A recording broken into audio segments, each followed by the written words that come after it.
Sir मेरा नाम फैसल कलीम है, मैं सीमांचल डायरी से हूँ।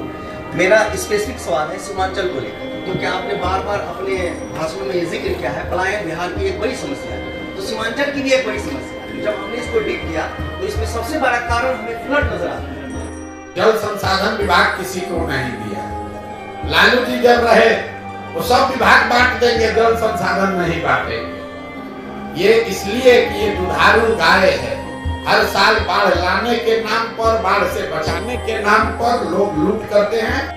खास करके प्रशांत किशोर जी ने एक बात जो बहुत इम्पोर्टेंट कहा यहाँ पे, उन्होंने ये कहा कि आप अपने बच्चों के भविष्य के लिए, बच्चों की शिक्षा के लिए वोट करें। Welcome to Seemanchal diary. Seemanchal diary में आपका स्वागत है। आज हमारी पूरी टीम प्रशांत किशोर के जन सुराज पद यात्रा के संबंध में जो उन्होंने प्रेस वार्ता की है या प्रतिनिधियों से बात की है, उसे कवर करने के लिए आई हुई है। और अभी एक प्रेस कॉन्फ्रेंस भी होने जा रहा है। आइए सुनते हैं प्रशांत किशोर क्या कह रहे हैं। या तो आप जात के आधार पर किसी के बंधुआ मजदूर बन गए, या धर्म हिंदू मुसलमान के नाम पर बंधुआ मजदूर बन गए, या लालू जी से डर के आप भाजपा का बंधुआ मजदूरी कर रहे हैं, या भाजपा से डर के लालू जी का बंधुआ मजदूरी कर रहे हैं। यहाँ पर वोट अपने समस्या और अपने बच्चों के भविष्य के लिए बहुत कम लोग दे रहे हैं। इसीलिए बिहार में ये समस्या है। इसीलिए पदयात्रा का पहला उद्देश्य है कि गांव-गांव जाकर, जब हम लोग पैदल चलते हैं तो हर 2-2.5 किलोमीटर पर रुककर किसी न किसी एक गांव में बैठकर वहां ग्राम सभा करते हैं। 400-500 के लोगों को, कहीं 20 लोग भी बैठे चाहे 500 लोग बैठे, उनको ये बताते हैं कि आप अपना वोट जिसको भी देना है दीजिए, लेकिन वोट अपने और अपने बच्चों के लिए दीजिए। 55% लोगों का बिहार में मानना है कि बिहार में एक नए दल, नए विकल्प की जरूरत है। तो इसीलिए पदयात्रा का दूसरा उद्देश्य ये है कि समाज में अगर आधे से ज्यादा लोग नया दल विकल्प बनाना चाहते हैं तो उन सारे लोगों को या उनमें से कुछ लोगों को साथ में लाया जाए और उनकी मदद की जाए, सलाह से, प्रबंधन से, व्यवस्था से, ताकि वो साथ में आकर एक नया दल, नया विकल्प बना सके, ताकि जब अगली बार वोट हो तो दलों के अभाव में, सही विकल्प के अभाव में लोगों को मजबूरी में किसी को वोट न देना पड़े। पदयात्रा का तीसरा उद्देश्य है कि बिहार के हर पंचायत का, आज 8,500 पंचायत की जमीनी हकीकत को देखकर, समझकर उसके आने वाले 10 साल के विकास की योजना बनाई जाए, हर पंचायत का अलग अलग, ताकि जब ये दल बने तो हर पंचायत की ये योजना को बनाकर जारी किया जाए, ताकि लोग ये देख सकें कि अगर जन सुराज का दल बनता है, उसको वो वोट देते हैं, सरकार बनती है, तो उनके पंचायत के विकास के लिए जन सुराज के पास क्या योजना है। इस योजना में हम लोग वहाँ की स्थानीय समस्याओं के बारे में चर्चा करते हैं, उससे निजात कैसे पाया जाएगा उसका उपाय बताएंगे। लेकिन साथ साथ 3 बात हर पंचायत में सुनिश्चित तौर पर बताया जा रहा है। पहला, हर पंचायत में बच्चों के पढ़ने के लिए अच्छी व्यवस्था कैसे बनाई जाएगी। दूसरा, बिहार में पलायन रोकने के लिए हर पंचायत में 800 से 12 नए रोजगार के अवसर कैसे पैदा किए जाएंगे। ये नहीं कहेंगे कि हर पंचायत में 800 रोजगार का अवसर पैदा होगा, ये भी बताएंगे कि किस पंचायत में क्या करने से 800 से 1000 रोजगार के नए अवसर पैदा हो सकते हैं। और तीसरा, हर पंचायत में जो खेती अभी हो रही है, वो खाने वाली खेती जो बिहार में होती है, इसको कमाने वाली खेती में कैसे तब्दील किया जाए, इसकी योजना बनाकर हम लोग आपको जारी करेंगे। पदयात्रा के दौरान मैं जब जिले में जाता हूं तो उस जिले में तब तक रहता हूं जब तक इन तीनों उद्देश्यों को पूरा न कर लिया जाए। मतलब अगर एक आपके अररिया जिला में आएंगे तो जितने गांव में जाकर ये बात समझाने की जरूरत है वहां जाकर समझाएंगे। यहाँ का कोई गांव, कोई घर अछूता नहीं रहेगा, कोई ना कोई मैं या मेरा साथी जाकर उसको जरूर खटखटाएंगे। पूरे अररिया से उन लोगों को चिन्हित करके एक साथ निकालेंगे जो कि नया दल बनाना चाहते हैं, और अररिया जिले के हर पंचायत के 10 साल की योजना जब बना लेंगे तभी अररिया से आगे के जिले में जाएंगे। सर मेरा नाम फैसल कलीम है, मैं सीमांचल डायरी से हूँ। मेरा स्पेसिफिक सवाल है सीमांचल को लेकर, क्योंकि आपने बार बार अपने भाषणों में ये जिक्र किया है पलायन बिहार की एक बड़ी समस्या है, तो सीमांचल की भी एक बड़ी समस्या है। जब हमने इसको डीप किया तो इसमें सबसे बड़ा कारण हमें फ्लड नजर आता है। तो आपके पास कोई ऐसा रोड मैप है? देखिए ऐसा है, फ्लड सिर्फ सीमांचल की समस्या नहीं है, कोसी में भी फ्लड की इतनी ही समस्या है। नेपाल से लगता हुआ पूरा जो एरिया है सीतामढ़ी शिवहर, वहां पर भी फ्लड की समस्या है। बिहार में 50% जो यहाँ के प्रखंड है वहाँ फ्लड की संभावना है या वहाँ उसका फ्लड का डर है।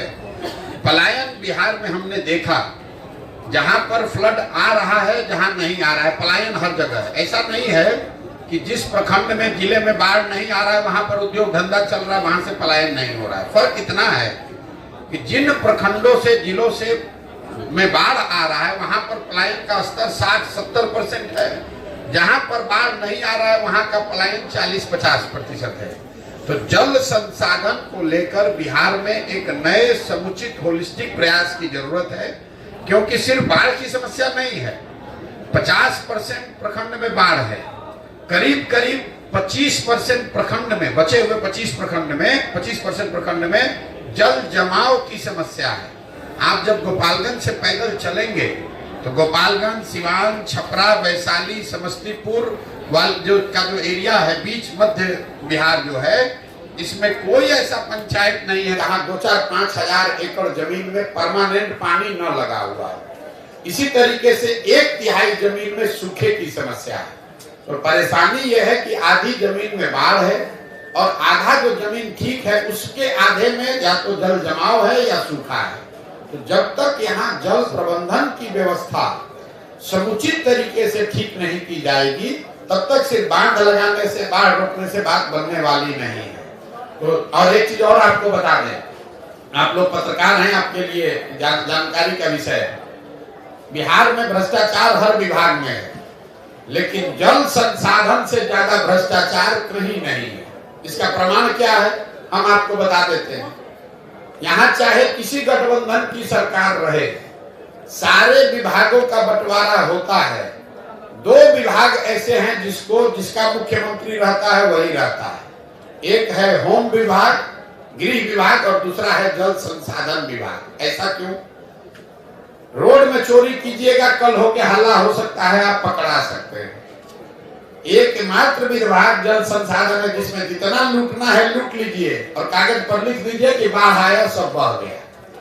तो जो सत्ता में रहता है बिहार में जल संसाधन विभाग, आप इसको जाके पत्रकार के नाते देख लीजिएगा। नीतीश कुमार 18 साल से मुख्यमंत्री हैं, 9 अलग-अलग गवर्नमेंट 9 तरीके के बनाए, लेकिन जल संसाधन विभाग किसी को नहीं दिया। लालू जी जब रहे वो सब विभाग बांट देंगे, जल संसाधन नहीं बांटेंगे। ये इसलिए कि ये दुधारू गाय है।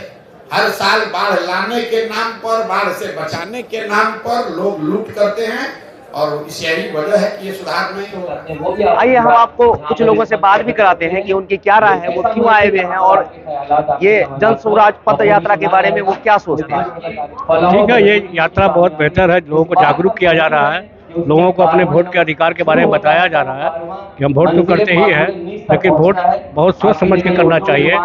खास करके प्रशांत किशोर जी ने एक बात जो बहुत इम्पोर्टेंट कहा यहाँ पे, उन्होंने ये कहा कि आप अपने बच्चों के भविष्य के लिए, बच्चों की शिक्षा के लिए वोट करें।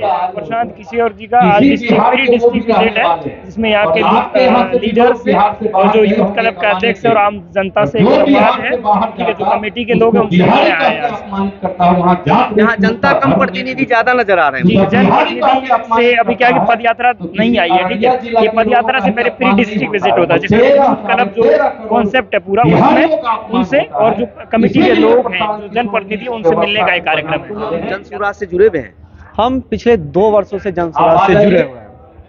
सबसे पहला बात है कि जन स्वराज से जुड़ने के बिहार में बहुत सारी पार्टियां हैं, अलग अलग पार्टियां हैं, विभिन्न मुद्दे हैं, लेकिन जन स्वराज जो है वास्तविक तौर पे जो है वो बिहार की बात करती है, बिहार के युवाओं की बात करती है। और मेरा जो इस पार्टी से लगाव है, जुड़ने का एक ही ताल्लुक है कि ये बिहार की बात हो रही है, बिहार के युवाओं की बात हो रही है, बिहार के बच्चों की बात हो रही है, रोजगार की बात हो रही है। इस दृष्टिकोण से हम इस पार्टी में जुड़े हैं, जो कि बिहार में इस पार्टी का भविष्य है। क्योंकि देखिए, जितनी भी पार्टी है ये केवल बोलबाला है और कुछ नहीं है। और इस पार्टी का एक उद्देश्य है कि बिहार में बिहार के युवाओं को एक उन्नति की ओर ले जाना, रोजगार की ओर ले जाना, शिक्षा की ओर ले जाना, यानी अपने बच्चों की बात कीजिए। जनसुराज से आप क्यों जुड़े थे? इनका विजन, इनका मिशन, इसका नियत सब चीज़ सही लग रहा है। क्योंकि अक्सर व बेशतर हम लोग देखते हैं जब भी प्रशांत बात करते हैं वो शिक्षा पे ज़्यादा बात करते हैं। वो कहते हैं कि अगर बच्चा पढ़ेगा तो कभी दारू पे वोट नहीं करेगा, दारू के नाम पे वोट नहीं करेगा। उनका कहना है कि लोग अगर पढ़ लिख के शिक्षित बनेंगे कभी पैसे के नाम पे वोट नहीं करेंगे। जाहिर सी बात है, जब वोट वो अपने लिए करेंगे, अपने हक के लिए करेंगे, अपने समाज के लिए करेंगे, अपने देश के लिए करेंगे, तो उसका परिणाम बेहतर ही होगा। इनका विजन, इनका मिशन, इनका नियत बहुत बेहतर है। जब प्रशांत किशोर की यात्रा अररिया की तरफ आएगी तो हमारी पूरी कोशिश रहेगी कि उसे हम आप तक पहुंचा पाएं। इस वीडियो में इतना ही, दीजिए इजाजत, मिलते हैं अगले स्टोरी में। धन्यवाद।